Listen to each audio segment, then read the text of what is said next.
దేశంలో direct selling industry వేగంగా అభివృద్ది చెందుతోంది. ఇండస్ట్రీలో కంపెనీలు పెరిగిపోతూ ఉండటంతో దాన్ని మానిటరింగ్ చేయడానికి ప్రభుత్వం ప్రత్యేక గైడ్ లైన్స్ కూడా తీసుకొచ్చింది. ఉపాధితో పాటు లాభాలు కూడా పెరగడంతో ఎక్కువ మంది ఈ రంగం వైపు మొగ్గు చూపుతున్నారు.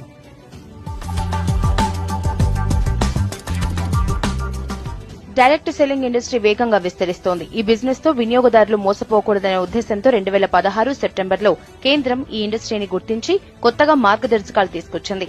అన్ని రాష్ట్రాలు కూడా ఈ గైడ్ లైన్స్ ని ఫాలో అయి తమ పాలసీల్ని తీసుకురావాలని సూచించింది.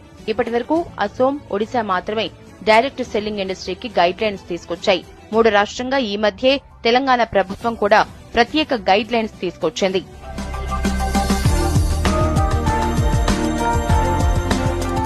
కొత్త గైడ్ లైన్స్ ప్రకారం డైరెక్ట్ సెల్లింగ్ కంపెనీలు తప్పనిసరిగా పరిశ్రమల శాఖ దగ్గర రిజిస్ట్రేషన్ చేయించుకోవాలి. తప్పనిసరిగా ఒక షాప్ తో పాటు పర్మనెంట్ అడ్రస్ కూడా ఇవ్వాలి. తమ